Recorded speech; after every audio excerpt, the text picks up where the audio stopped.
Hello student, I am Professor Smita Jha from the Department of Humanities and Social Sciences, and it's my privilege today to enlighten you all on the topic Victorian literature and interdisciplinary introduction. Well, it is always a pleasure to discuss Victorian literature because the Victorian period of literature roughly coincides with the years that Queen Victoria ruled Great Britain and its empire from 1837 to 1901. So during this era, Britain was transformed from a predominantly rural, agricultural society into an urban industrial one. That is to say that it was a transition phase from the darkness to the light, from religion, orthodoxy to the scientific era. So new technologies like railroads and the steam printing press united Britons both physically and intellectually. Well, although now the period is popularly known as a time of prim, conservative moral values, the Victorians perceived their world as rapidly changing. Religious faith was splintering into evangelical and even atheist beliefs. Well, the working class, women, and people of color were hesitating for the right to vote and rule themselves. Reformers fought for safe workplace, sanitary reforms, and universal education. Victorian literature reflects these values, debates, and cultural concern. Victorian literature differs from that of the 18th century and Romantic period most significantly because it was not aimed at a specialist or elite audience, rather because the steam printing press made the production of text much cheaper and because the railroad could distribute text quickly and easily. The Victorian period was a time when new genres appealed to newly mass audience. Well, with this note, I want to start discussion on Victorian literature. So, Victorian era is an age of British history spanning the 64-year reign of Queen Victoria, that is 1837 to 1901. It is one of the longer reigns in the history of England. In the year 1837, Queen Victoria succeeded William IV on the throne of Great Britain and Ireland. The period is marked by many important social and historical changes that altered the nation in many ways. The population got nearly doubled and the British Empire expanded. The period saw the British Empire grow to become the first global industrial power, producing much of the world's coal, iron, steel, and textiles. By this time, the role of the monarch was to reign rather than rule. So, what are the characteristics of Victorianism? Well, the first one that we should talk about is that of idealism. Though the age is characterized as practical and materialistic, most of the writers suggest a purely ideal life. It is an idealistic age where the great deals like truth, justice, love, brotherhood are emphasized by poets, essayists, and novelists of the age.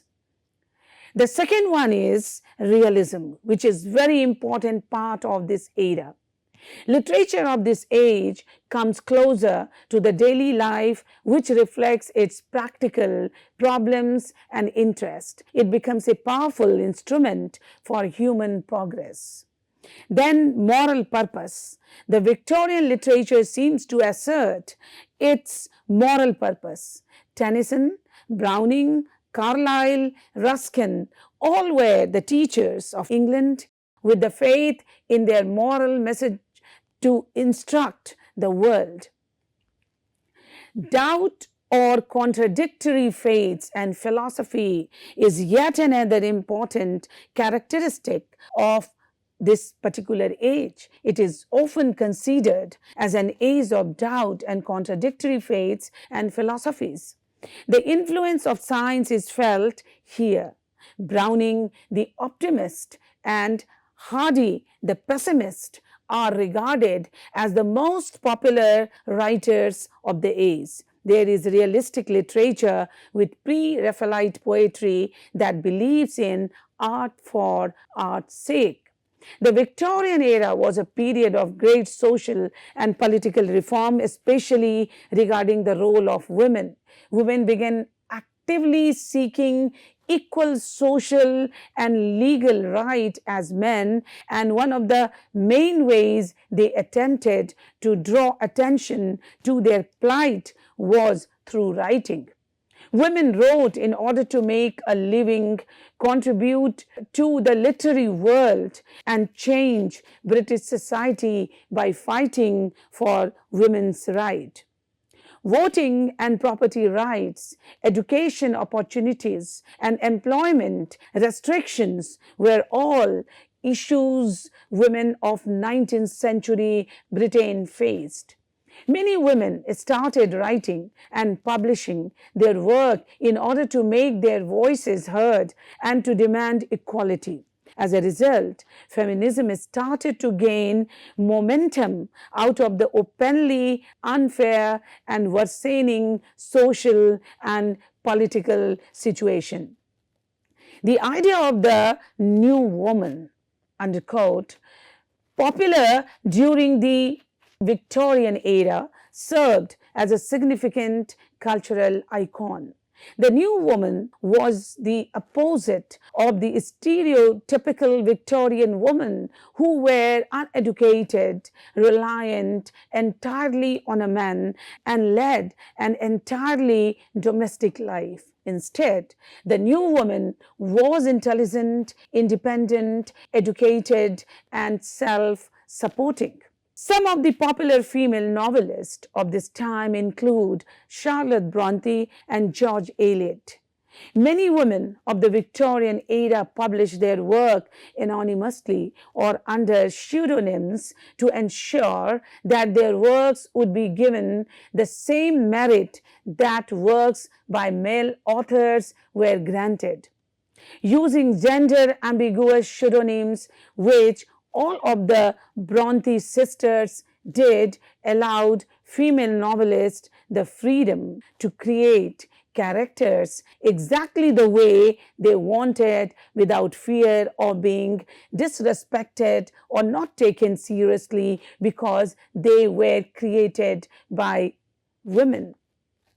Charlotte Bronte was one of the most prominent realistic Victorian novelists and published most of her work under the gender-neutral pseudonym Currer Bell.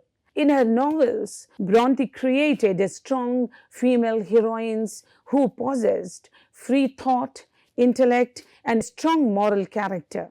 She wrote for the women she saw as being oppressed by society, which included teachers, governesses, and spinsters.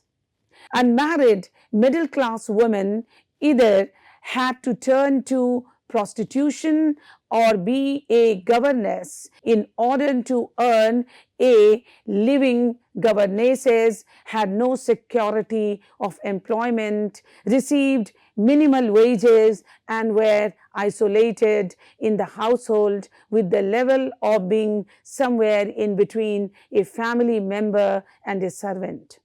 The large amount of women resorting to the role of governess led to a rise in popularity of the governess novel.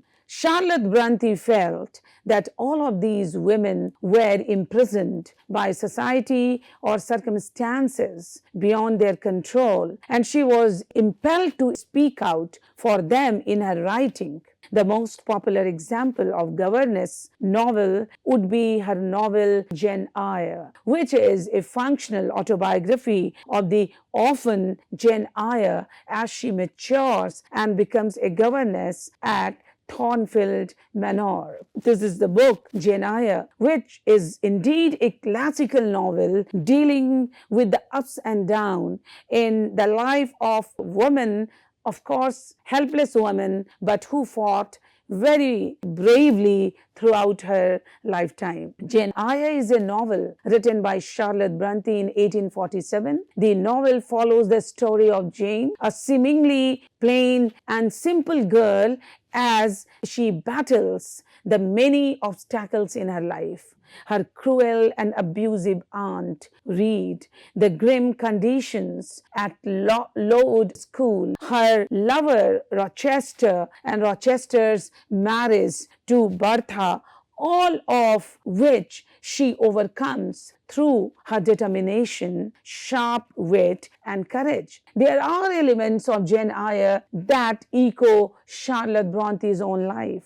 She and her sisters went to a school run by a headmaster named Reverend Carus Wilson, an evangelical minister, as severe as Mr. Brocklehurst. Two of Charlotte's sisters died there from tuberculosis, just like Jane's only friend, Helen Burns. Charlotte Bronte was also a governess for some years before turning to writing. Additionally, John Reed's decline into alcoholism and dissolution is most modeled upon the life of Charlotte Bronte's brother Branwell, who slid into opium and alcohol addictions in the years preceding his death. The novel is set against the backdrop of Victorian England, a society marked by strict social hierarchies and even stricter gender roles. Jane Eyre, characterized by her resilience and moral integrity, becomes a symbol of female empowerment in a time when women's options were often limited. The novel traces Jane's journey on her quest for independence, love, and self-respect. The romantic relationship between Jane and Mr. Rochester, her employer, adds a layer of intrigue and passion to the narrative. The novel is renowned for the exploration of complex themes, including social class, uncertainty, and the search for identity. So, thematically, we can define Jane Eyre in terms of family. So, the main quest in Jane Eyre is Jane's search for family, for a sense of belonging and love, which is constantly tempered by Jane's need for independence. She begins the novel as an unloved orphan who is almost obsessed with finding love as a way to establish her own identity and achieve happiness. Although she doesn't receive any parental love from Mrs. Reed, Jane finds surrogate maternal figures throughout the rest of the novel. Miss Temple and even Miss Fairfax care for Jane and give her the love and guidance that she needs. And she returns the favor by caring for Adele and the students at her school. Still, Jane finally feels like she found her true family when she falls in love with Mr. Rochester. He becomes more of a kindred spirit to her than any of her biological relatives could be. However, she is unable to accept Mr. Rochester's first marriage proposal because she realizes that their marriage, one based on unequal social standing, would compromise her autonomy. Jane similarly denies St. John's marriage proposal as it would be one of duties, not of passion. only when she gains financial and emotional autonomy after having received her inheritance and the familial love of her cousins can Jane accept Rochester's offer. Finally liberated, in fact, the blinded Rochester is more dependent on her. Jane receives three different models of Christianity throughout the novel, all of which she rejects either partly or completely. Mr. Brocklehurst's evangelicalism is full of hypocrisy. He spouts off on the benefits of privation and humility, while he indulges in a life of luxury and emotionally abuses the students at load. Helen Burns' Christianity of absolute forgiveness and tolerance to silently suffer her punishment and dies is too meek for Jane's taste. St. John, on the other hand, practices a Christianity of utter piousness, righteousness, and principle to the exclusion of any passion. Jane rejects his marriage proposal as much for his detached brand of spirituality as for its certain intrusion on her independence. However, Jane frequently looks to God in her own way throughout the book, particularly after she learns of Mr. Rochester's previous marriage and before St. John takes her into Moor House. She also learned to adapt Helen's doctrine of forgiveness without becoming complete passive and returns to Mr. Rochester when she feels that she is ready to accept him again. Social position is also important when we discuss the novel. Bronte uses the novel to express her critique of Victorian class differences. Jane is consistently a poor individual within a wealthy environment, particularly with the Reeds and at Thornfield. Her poverty creates numerous obstacles for her and her pursuit of happiness, including personal insecurity and the denial of opportunity. The beautiful Miss Ingram's higher social standing, for instance, make her Jane's main competitor for Mr. Rochester's love, even though Jane is far superior in terms of intellect and character. Moreover, Jane's refusal to marry Mr. Rochester because of their difference in social status demonstrates her morality and beliefs in the importance of personal independence, especially in comparison to Miss Ingram's gold-digging inclinations. Although Jane asserts that her poverty does not make her an inferior person, her eventual ascent out of poverty does help her overcome her personal obstacles. Not only does she generously divide her inheritance with her cousin, but her financial independence solves her difficulty with low self-esteem and allows her to fulfill her desire to be Mr. Rochester's wife. Gender inequality is also one of the important aspects, as we discussed earlier also, and alongside Bronte's critique of Victorian class hierarchy is a subtler condemnation of the gender inequalities during the time period. The connection implies that Jane's imprisonment is symbolic of her lower social class, while Bertha's containment is symbolic of Victorian marriage. All women, if they marry under unequal circumstances, as Bertha did, will eventually be confined and oppressed by their husbands in some manner. Significantly, Jane is consciously aware of the problems associated with unequal marriage. While it is difficult to separate Jane's economic and gender obstacle, it is clear that her position as a woman also prevents her from venturing out into the world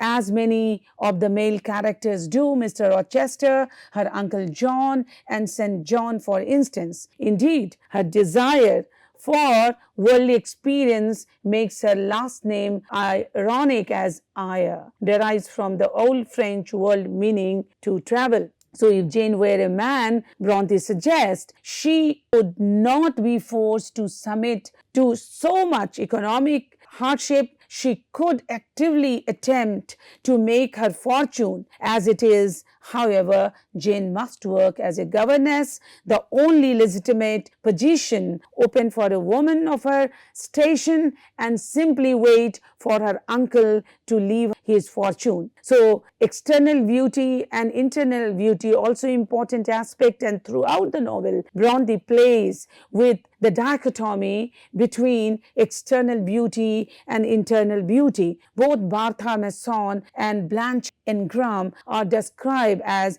stunningly beautiful, but in each case the external beauty obscures an internal ugliness. Bertha's beauty and sensuality blinded Mr. Rochester to her hereditary madness, and it was only after their marriage that he gradually recognized her true nature. Blanche's beauty hides her haughtiness and pride, as well as her desire to marry Mr. Rochester only for his money. Yet, in Blanche's case, Mr. Rochester seems to have learned not to judge by appearance, and he eventually rejects despite her beauty. Only Jane, who lacks the external beauty of typical Victorian heroines, has the inner beauty that appeals to Mr. Rochester. Her intelligence, wit, calm morality express a far greater personal beauty, highlighting the importance of personal development. So when we talk of Jane Eyre, some of the important elements like Gothic elements plays a pivotal role. So the Gothic genre originated in Germany. It became popular in England in the late 18th century and generally describes supernatural experiences, remote landscapes, and mysterious occurrences, all of which are intended to create an atmosphere of suspense and fear. Bronte uses many elements of Gothic literary tradition to create a sense of suspense in the novel. The majority of the events in the novel take place within a gloomy mansion, Thornfield Manor, with secret chambers and a mysterious demonic laugh belonging to the madwoman in the Arctic.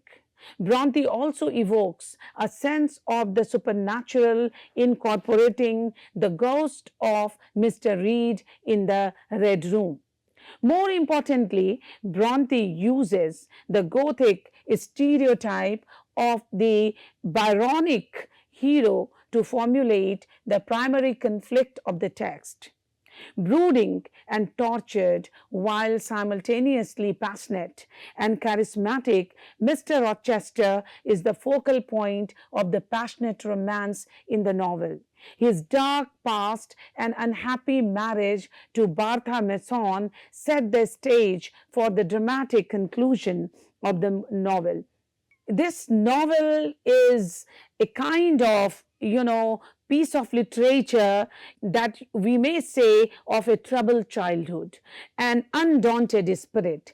There are 5 distinct stages of development in the novel: Jane's childhood at Gateshead, her education at the Lord School, her time as adults governess at Thornfield, her time with the Rivers family at Morton and at March's End, and her reunion with and marriage to Rochester at Ferndean. From these experiences, Jane becomes the mature woman who narrates the novel retrospectively. The scenes at Lord were partly inspired by Charlotte Bronte's own experiences at Cowan Bridge, a school for daughters of the clergy that she attended along with her sisters. Conditions at Cowan Bridge were Spartan pupils washed in freezing water and ate burnt porridge. Helen Burns may be inspired by Charlotte's older sister Maria, who died of consumption which she contracted at Cowan Bridge. She was just 11 when she died. Two defining features of Jane's character are established early on in this story. She is consistently told that she is plain and unremarkable, yet she is also passionate and impulsive. She struggles to control her emotion. She can't help responding angrily to the taunts of her cousins or fuming at the cruelty of some of Lord's teachers. Her aunt Reed describes her as a picture of passion, and Mr. Brocklehurst says she is vicious. Charlotte Bronte was born, because when we are discussing all these things, we know the personal life, we should know the personal life of the author, the background. So when she was born in Yorkshire on April 21st, 1816, to Maria Branwell and Patrick Bronte. After her mother died when she was 5, her aunt, a devout Methodist, helped raise the children. In 1824, Charlotte and her sister Maria, Elizabeth, and Emily were sent to Cowan Bridge, a school for clergymen's daughters, when a tuberculosis outbreak killed Elizabeth and Maria. Charlotte and Emily were brought home. Several years later, Charlotte returned to school, this time in Roe Head, England. She became a teacher at the school in 1835, but decided after several years to become a private governess instead. She was hired to live with and tutor the children of the wealthy Sidgwick family in 1839, but the job was a misery to her and she soon left it. Once Charlotte recognized that her dream of starting her own school was not immediately realizable. However, she returned to working as a governess, this time for a different family. Finding herself equally disappointed with governess work the second time around, Charlotte recruited her sister to join her in more serious preparation for the establishment of a school. Although the Brontes' school was unsuccessful, their literary projects flourished. At a young age, the children created a fictional world they named Angria, and their many stories, poems, plays were early predictors of shared writing talent that eventually led Emily and Charlotte to career as novelists. As adult, Charlotte suggested that she and Emily collaborate on a book of poems. The three sisters published under male pseudonyms. Charlotte was Currer Bell, while Emily and Anne wrote as Alice and Atton, respectively. When the poetry volume received little public notice, the sisters decided to work on separate novels but retained the same pseudonyms. Anne and Emily produced their masterpiece in 1847, but Charlotte's first book, The Professor, never found a willing publisher during her lifetime. Charlotte wrote Jane Eyre later that year. The book, a critique of Victorian assumptions about gender and social class, became one of the most successful novels of its era, both critically and commercially.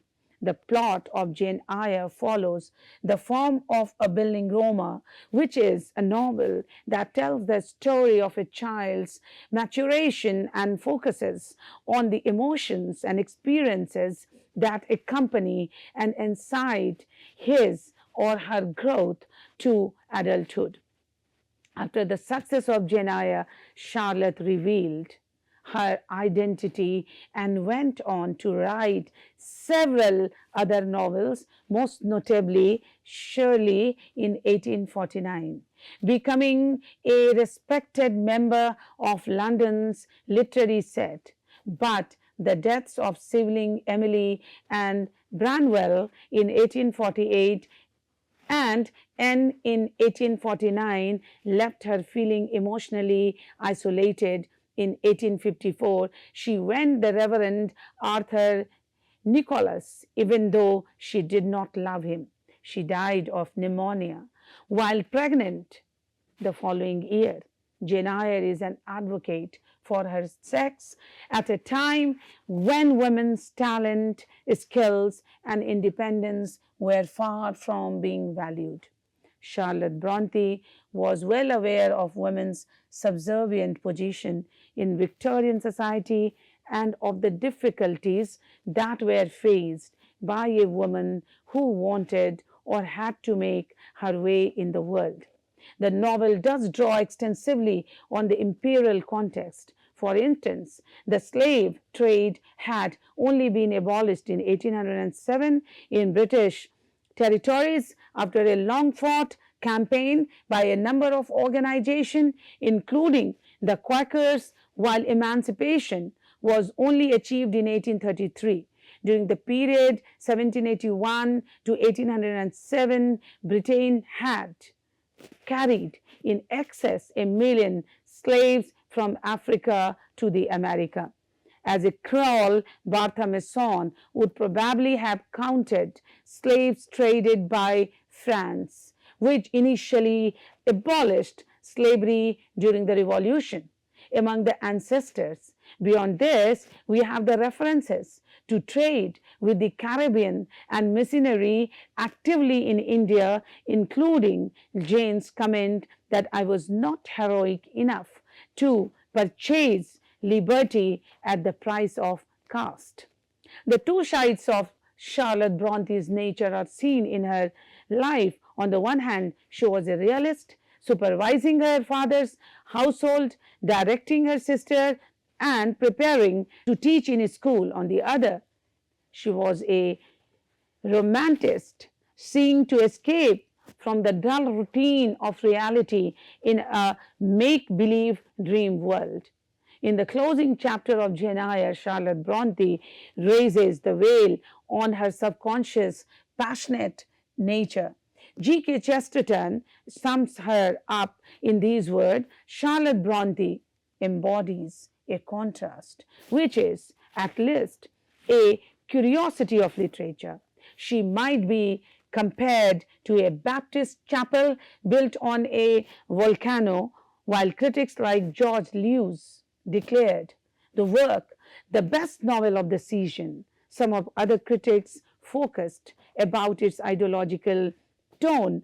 19th century England was also famous for its morality, and this meant that people were expected to heed a certain strict moral codes of conduct, and not doing so would indirectly result in a certain differential treatment from society. Well, this can also be seen in Jane Eyre. Jane comes under such test, with the loudest being with Mr. Rochester, who asks her to become his mistress after it becomes clear to everyone that he already has a wife in Bertha Mason. Jane, of course, doesn't fall for this like any typical woman, and she flees from Mr. Rochester even though she loves him. Jane Eyre calls into question most of society's major institutions, including education, family, social class, and Christianity. The novel asks the reader to consider a variety of issues. What is women's position in society? What is the relation between Britain and its colonies?